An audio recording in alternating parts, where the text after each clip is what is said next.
A medianoche del martes 10 de julio, mineros de Asturias y Aragón llevan al centro de Madrid la demanda de supervivencia para el sector del carbón. Es el final de una marcha de 400 kilómetros que se inició hace 2 semanas. Muchas personas les reciben como el símbolo de todos los que sufren la crisis y de la lucha para hacerle frente. Unas horas después, en la mañana del miércoles, el presidente del gobierno, Mariano Rajoy, llega al Congreso para explicar la cumbre europea de finales de junio. Pero el presidente trae, además, un paquete de medidas calificado como el mayor ajuste de nuestra reciente historia democrática. Un día antes, el Eurogrupo ha cerrado los detalles del rescate financiero y ha dado un año más a España para cumplir el objetivo del 3% de déficit. Hacemos lo que no nos queda más remedio que hacer, tanto si nos gusta como si no nos gusta. Yo soy el primero en estar haciendo lo que no le gusta. Dije que bajaría los impuestos y los estoy subiendo. No he cambiado de criterio, ni renuncio a bajarlos en cuanto sea posible, pero han cambiado las circunstancias y tengo que adaptarme a ellas.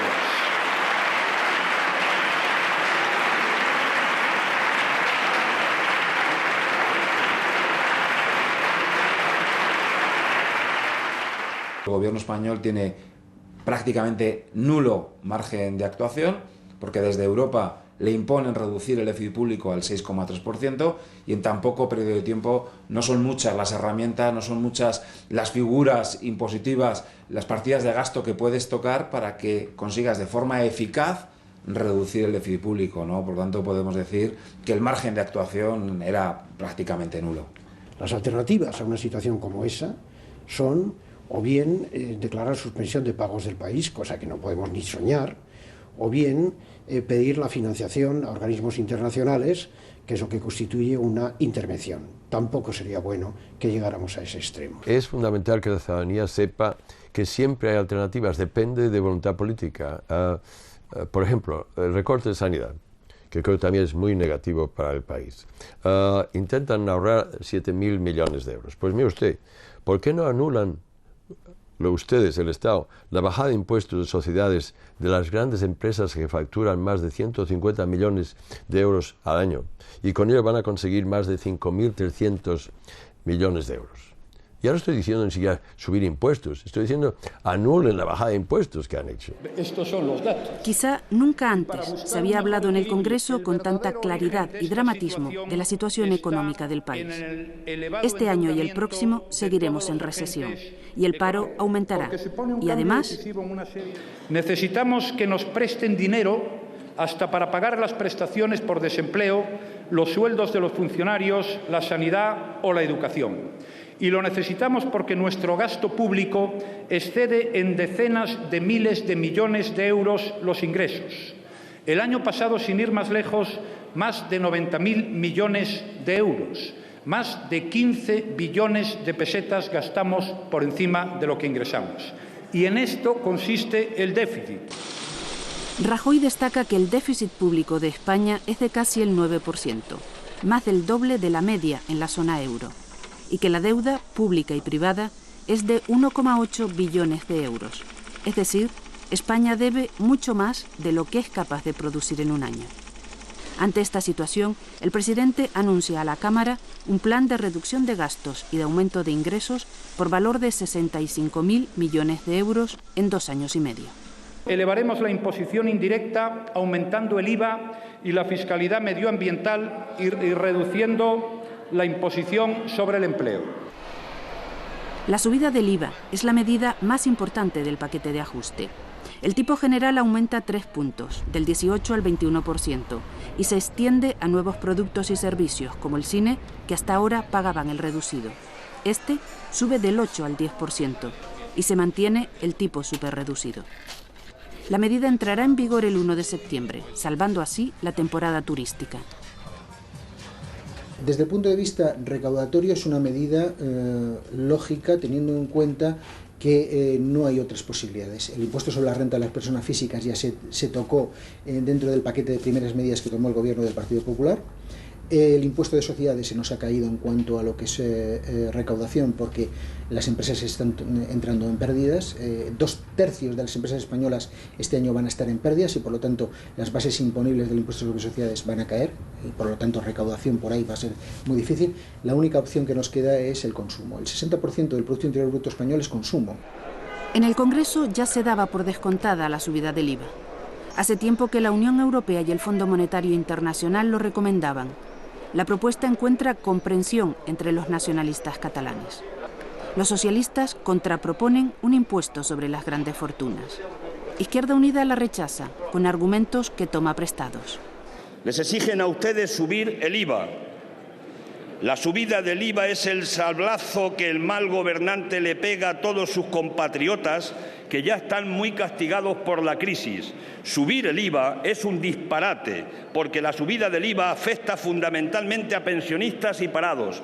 ¿Le suenan esas palabras, señor Rajoy? Son suyas, son frases literales suyas que dijo en este Parlamento.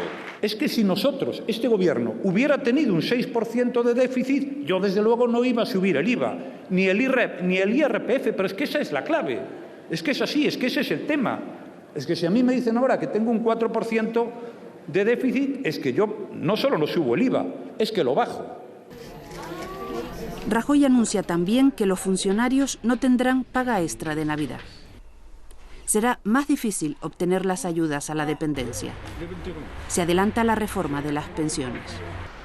Habrá un 30% menos de concejales. Se recorta un 20% las ayudas a partidos, sindicatos y patronales. A partir del año próximo no habrá deducción fiscal por compra de vivienda. Pero la novedad está también en el seguro de paro. No se modificará el periodo máximo de duración de la prestación, 24 meses, y se mantendrá el importe actual durante los primeros 6 meses de la misma. Pero para animar la búsqueda activa de trabajo, los nuevos receptores... ¡Silencio, por favor! Para animar la búsqueda activa de trabajo, los nuevos receptores que se incorporen a la prestación la verán reducida a partir del 6º mes del 60 al 50% de la base reguladora. Usted hoy aquí no les ha dicho a los desempleados que quiere ahorrar dinero con su desempleo, no. Lo que les ha dicho es que quiere estimularles para que encuentren empleo. Oiga, que hay 5 millones de desempleados, que hay gente que busca empleo todos los días y no lo encuentra. Por favor, si quiere recortar, recórtelo, pero no insulte a los desempleados, porque eso me parece un exceso. El desempleo es una de las partidas más importantes que están lastrando ahora mismo el presupuesto público. No hay que perder de vista, por ejemplo, que los gastos financieros de la deuda pública son idénticos a los gastos de desempleo. Por lo tanto, había que tomar alguna medida respecto a garantizar el periodo de prestación de desempleo, pero reduciendo de alguna manera el coste global de financiación del desempleo. Creo que es una medida dura, pero que es una medida razonable. Ahora, España debía estar aumentando el gasto público con la creación de empleo como un objetivo fundamental. El problema mayor que tiene España es el desempleo. Un problema no solo humano, que lo es, no solo social, que lo es, sino también económico, porque contribuye a esa enorme falta de demanda que existe. De ahí que no solo socialmente y humanamente, pero también económicamente, la resolución del desempleo en España es el tema más importante, prioritario, y no se está haciendo casi nada en ello. Antes, al contrario, se está destruyendo empleo. Rajoy justifica el ajuste en la herencia recibida, en haberse encontrado con un déficit casi 3 puntos superior al que esperaban. Y es que los excesos del pasado se pagan en el momento presente. En política las herencias no se reciben a beneficio de inventario. Dicho de otra manera, no vale protestar con lo que uno se encuentra. Ahora bien, es misión de mi Gobierno liberar a España del peso de esa herencia. Cualquiera que sea el indicador que cojamos, cualquiera, da igual el crecimiento, el paro, la prima de riesgo, la bolsa, cualquiera nos indica que la situación está peor. La prima de riesgo está 200 puntos más alta de lo que usted encontró y la bolsa un 25% más baja. Por tanto, todo ha ido a peor en estos 6 meses. Y eso, señor Rajoy, eso tiene que ver con su política económica y con sus errores de política económica que yo voy a desgranar aquí. No faltan las comparaciones entre este pleno y el de mayo de 2010, cuando Zapatero presentó por sorpresa un plan de ajuste de 15.000 millones de euros. El principio del fin de Zapatero comenzó un 10 de mayo, en el que subió a esta tribuna y anunció que iba a hacer durante los años que le quedaban de legislatura lo que hasta la víspera había jurado y perjurado que jamás iba a hacer. Usted ya tiene su 10 de mayo. Hoy es su 10 de mayo. Yo recuerdo aquel día y el Grupo Socialista estaba francamente pasando un mal momento. Y hoy aquí, cada vez que usted hacía un anuncio de un ajuste, el Grupo Popular aplaudía. El éxito en la reducción del déficit depende en buena medida de las comunidades autónomas. El gobierno les exige que sigan con el cinturón apretado y varias se quejan porque el Estado no está dispuesto a compartir con ellas el nuevo margen que le acaba de conceder Europa. Esta cuestión y el propio modelo de Estado aparece en el debate parlamentario. Cataluña está asumiendo en estos momentos más del 23%, señor presidente, de los ajustes del conjunto de las autonomías del año 2012. Y no hablo del 2011 porque el porcentaje sería muy superior, porque ninguna otra comunidad autónoma practicó esos ajustes fiscales durante el 2012. Por tanto, no se puede insistir desde el Gobierno central señalando siempre a las comunidades autónomas y generalizando, porque hay algunos que estamos haciendo desde este sentido nuestros deberes mucho antes que los hace y los practica el Gobierno central. No es cierto que a usted no le quede otro remedio. Es cierto que usted ha elegido. Lo sustancial está en la estructura del Estado, que ustedes no quieren tocar. No quieren tocar porque es tocar poder partidario. Y por eso ustedes no lo quieren tocar. Lo mollar es eso, la estructura del Estado. Nosotros tenemos un Estado que es inviable y que es insostenible. ¡Esto es un atraco! Las medidas de ajuste provocan una reacción inmediata en la calle. Los funcionarios son los primeros en manifestar su protesta y ya piensan en medidas más drásticas, como una huelga. En toda esta crisis hay dos cosas que generan recelo: el papel del Banco Central Europeo y el reparto de la carga. España es uno de los países con un tratamiento fiscal más severo para las rentas altas. Esto se ha hecho ya. Ahora, con este nuevo programa, lo que se hace es extender este mismo esfuerzo a toda la sociedad española en su conjunto. Yo creo que no es justo, no sería justo, decir que las rentas altas no están pagando menos, o ni siquiera decir que las rentas altas no están pagando más que proporcionalmente, que por otra parte es lo que deben hacer.